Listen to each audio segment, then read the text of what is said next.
Hi, Maren. Welcome to the show. Hey, John, thanks so much for having me. I'm excited to be here. Well, it's my pleasure. I'm looking forward to speaking with you. We've been corresponding. I've been looking back and forth over your emails and what you're about and how you first contacted me on Matchmaker and the nature of your book. It's going to be I'm going to find it very interesting because of what you've been through. Before that, and we get to your book. Why don't you tell us a little bit about yourself and your life, which seems to be what your book is about? So tell us a bit more. I went to film school and moved myself down to Los Angeles and became a reality TV producer.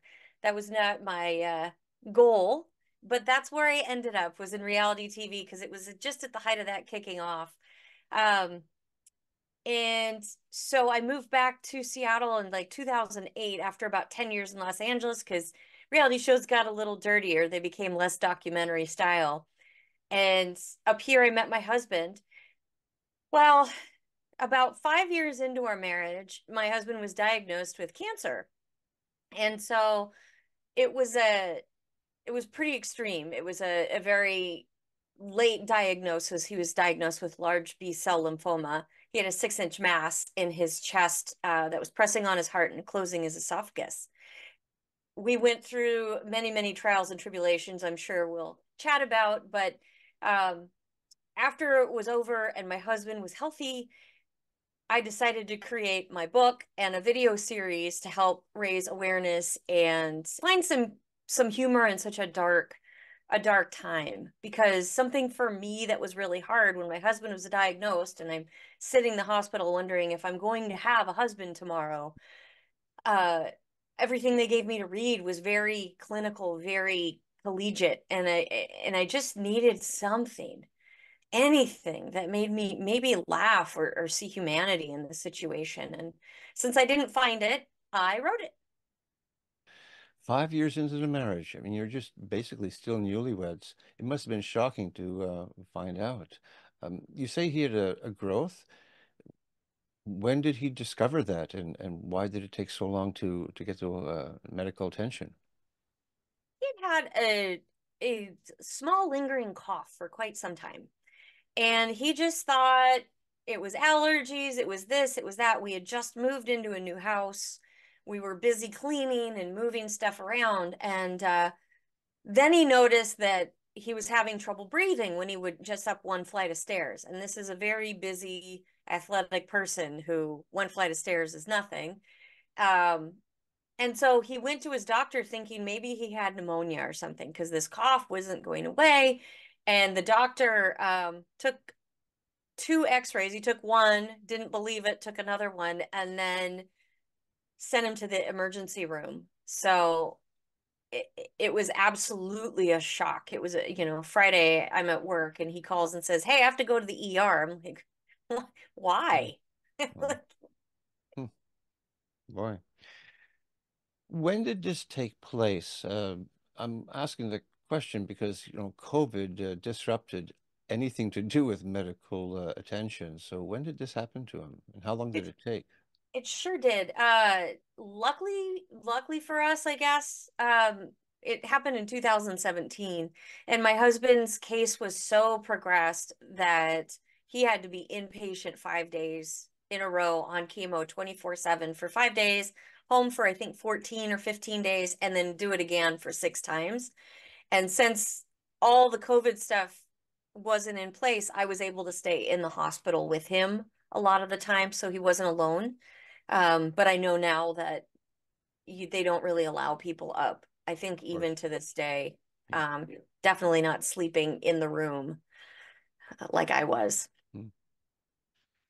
And when did he go into remission? He went into remission, let's see, in late 2018. So he's just past the 5 year mark. So 5 years of marriage, now we're 5 years past the diagnosis, and we've Right? got a Yeah. healthy, clean bill of health right now. So So you must have written a book after that. Did it yes, did it stretch into the COVID times? it did. I actually ended up writing it in COVID and then released the book just last year. Um, it was really hard to write because although I fictionalized it, it is based on our experiences, and that was really hard to live through again. Okay, so it's a novel, A Yes. Cancer Patient's Wife. Talk to me about that. The number one question I get about it, and I think it's interesting, is why did you fictionalize it? And I love addressing this right out the gate because it does seem like you could just write your story, right? The problem with the story being just as it was, you don't get to reach out into all the different things that you saw because they were little blips and blurbs. Another thing, I didn't want to call out any of the people that did crazy things because they're all having their crisis and their trauma around Brandon's diagnosis. Um, and they did crazy things. People did really crazy, awful things. And by fictionalizing the book, I was able to take those crazy things, wind them all into one crazy character, and tell that story. Second, it allowed me to tell the story of somebody who died of cancer. Because the truth is, if you are a cancer patient's wife, you're not always going to be lucky like I am. I got to keep my person. A lot of people, I watched bodies wheeled out of the neighbor in the hospital room. We're watching bodies wheel by while he's on chemo. I mean, Mhm. talk about a sobering experience. Yeah, They do their best to cover it up, but you still know what that is. I So see. yeah, that's why I fictionalized it. Um, but I also wanted to find humor in it because one of the things that kept us going was laughing about stuff. We named everything. We named the chemo rolling thing that holds the chemotherapy. We called it Richard the Chemo Caddy because he's a real, you know what.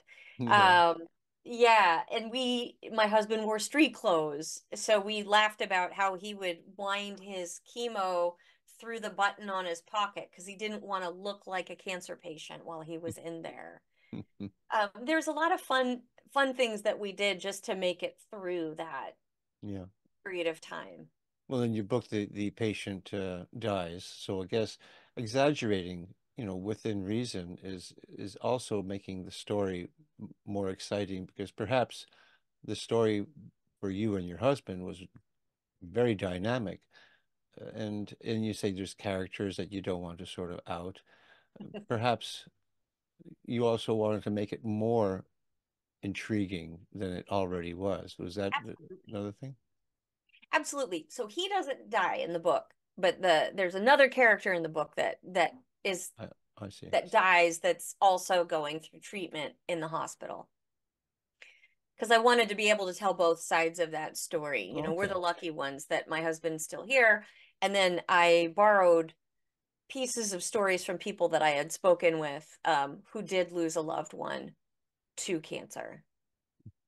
Are there any support groups in your story? Because a lot of interesting stories can come from with that. Yeah, I want to be careful about how I talk about it. Um, I did not join any formal support groups. I was invited by the hospital staff, Um, they had a ton of people coming in and out of our room about all the different things we could do. Here's a nutritionist, here's a chaplain, here's this, here's that. And I went down to the support group one day. I was already in the hospital there, and I was standing outside, and somebody inside was really struggling. And fair enough. I'm not judging them at all, but they were struggling and saying, "Why me? Why me? Why is this happening to me?" And crying, and other people were like, "I know, me too." And it was a lot of people sharing their pain, and I felt like I was just hanging on by a thread, and we were using humor to get through it as best we could. And I didn't want to go in and collect other people's trauma. So I decided to stick to my own personal friends and our doctors and our direct team and not join a group. But I do know a lot of people that find a lot of help and encouragement in those groups. It just didn't seem like a fit for me. Hmm. Yeah. And you mentioned humor quite often, so I can see where you're coming from. Are there any spiritual aspects to your story or even to your life? You know, I'm one of those people that consider myself spiritual but not religious. Mm. I don't subscribe to any one religion, but I see value in pretty much everything that I've read about. So I keep it pretty simple. My husband is more of an atheist, so he definitely didn't subscribe to anything. Although he does grant me the I could meditate in the room and I could pray and I could do my thing, and he's Yeah. um it's not a big piece of his world. That's cool. Oh, how long is your book? So my book's about 250 pages, and I'm Mm. currently working on getting it recorded to an audiobook because I know that a lot of people would rather listen than read. But that's a whole new thing, as you know, from recording a podcast. Right. I've actually thought of doing that to my books as well, but what a daunting task. I'd rather just get on and write more books. What avenue are you looking at to get it recorded? How does that even work? So I've been researching that, and I'm kind of fallen in love with a tool called Descript. And I love that that tool, as you read it, it writes it out for you, and you can edit it like you edit a book. So it's such a writer's brain instead of the editor's brain. And it will edit the words exactly. So you could just start over again the way you would with a take, but you're not looking at a waveform. You're actually just copying a document. But that leaves a lot to be desired. So I'll take that, I'll edit it so that I know that I've got the right words, and then I'll pull it into a more formal editing tool and then edit the waveform from there. Okay, but So what voice is being used? I'm using mine. Oh, I'm okay. trying. Oh, I see. Okay. Right. Yeah, Yeah. yeah, yeah. I Okay. like it when an author reads their own book. I'm Yeah. just hoping that I'm good enough at it that it works. Right. And it's good to have a good audio setup with a good preamp and just, I'm showing my slant on these things. So, Well, yeah. you're in the know on this. You know better Yeah. than I, for Yeah, sure. I'm kind of spoiled that way. That's one of the things that's preventing me from doing it. I know what I really want. Yeah. Now, when was this book released? Remind me. Valentine's Day of 2023. So Okay, it's so been it's out for about 1 year. okay. And how is it being received? It's being received pretty well. I've been invited to do a few events at a local history museum, was doing lymphoma and leukemia month. Um, but you know, sales kind of ebb and flow with the seasons. And people sometimes are a little concerned about the title that it's going to be a dark book. And it Mm. is a dark comedy, but it's still comedic. So Yeah, it doesn't have a very dark cover. It's almost new wave like. It's kind of cool. well, and Hmm. that's why I took the stories. So, in the pandemic, I took my story and promoted it to the Leukemia Lymphoma Society, and then they asked me to do a fundraiser. So I created an entire video series that is actually our true story, but I did it in the style of Drunk Histories. I don't know if you've ever seen Oh, that. I know Drunk History. Yeah. Yeah, so I I'm did it in the curious to style of, see what you've done. It sounds yeah, cool. yeah. So there's 10 episodes on YouTube. That are all like 90 seconds long or maybe 3 minutes. Drunk history style, although I was not drunk in any of those recordings, I will have Okay. you All know. right. As a disclaimer, we're gonna go with that. Yeah. Yeah, I had this idea of drunk Bible stories, Oh, but not. I wouldn't be drunk. I would just pretend to be. ah, that Yeah, could be fun. yeah. I think so too. Maybe your husband would enjoy it. Yes, I think he would. I know quite a few people that would enjoy it. If you do that, you let me know. Okay, I will. Now, this was not the first book you wrote. Let's go over here. There's another one. Lana Fray and the Grand Plan. Yeah. So that was my first book. Um, so Lana Fray and the Grand Plan it is a cozy chick lit book that is about a reality TV producer that gets sick of all these online ways of trying to find a man, and she offers a $5,000 finder's fee to the person that introduces her to Mr. Right. And things go sideways. And it's based again on some things. That one is much more fictionalized, but it is based on a lot of dating I did in Los Angeles when I was in my 20s. Online dating is a thing. It's a real thing, but it's also kind of funny. It is. I actually met my husband that way, believe it or not. Same I here. actually I mean, met him on Match.com. yeah, I met my wife that way too. Yeah. Although it's so exhausting. I don't know if you went on a lot of dates. I went on a lot, and I just remember like every time I was like standing outside the coffee shop or the bar before you meet them, and you're like, oh, all right, here we go again. And you step in there and you're like, all right. And sometimes in the first 2 minutes, you know it's not a fit, and you're That's just right. like, you can't just leave.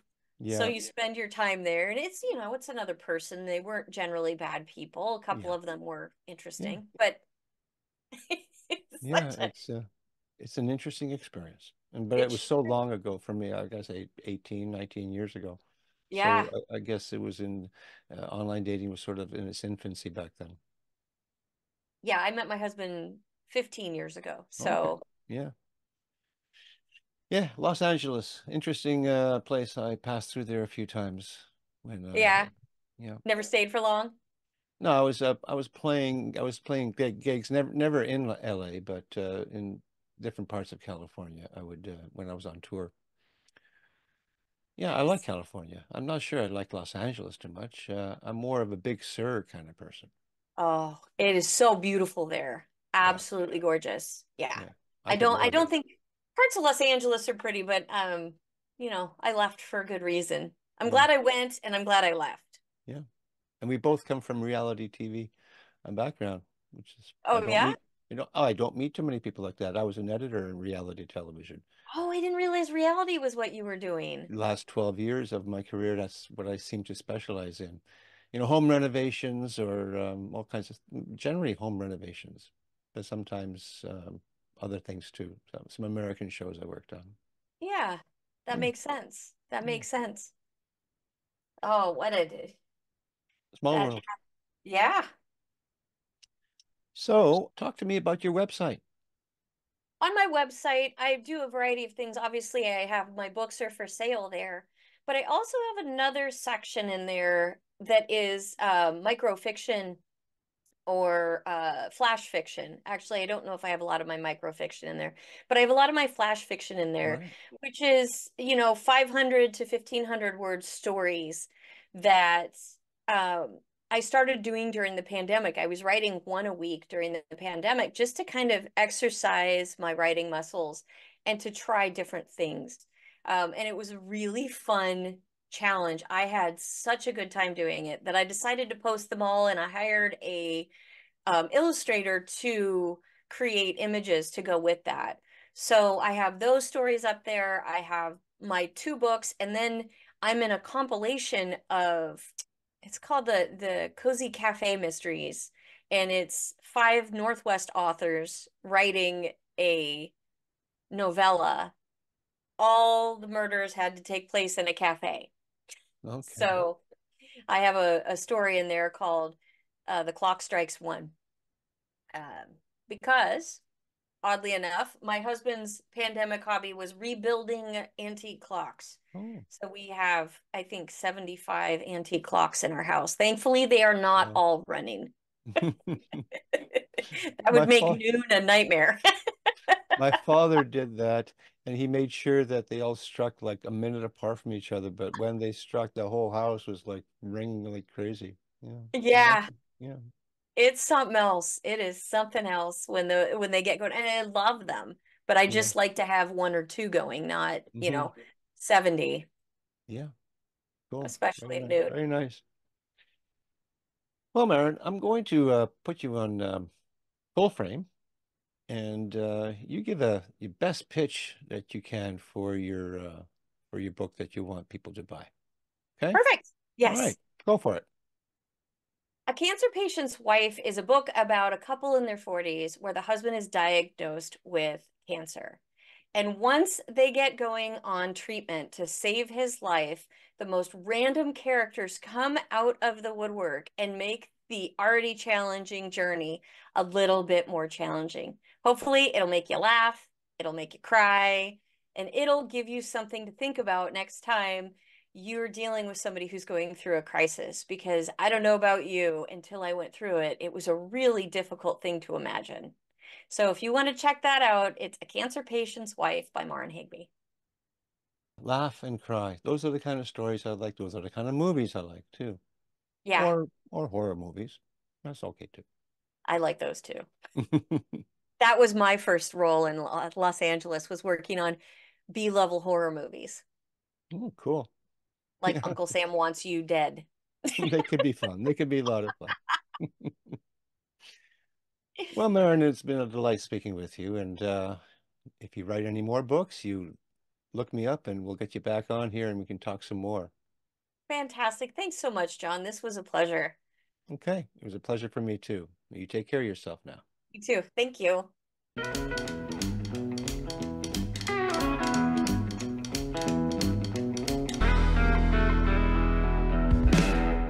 Thank you for watching. If you like what I do here on Tell Me About Your Book, then please consider hitting that like button and leaving a comment. You can also subscribe and ring that bell because I release 2 episodes per week, one on Wednesdays and one on Saturdays. And if you are an author, I would love to hear from you. Until such time, keep on writing and be kind to one another.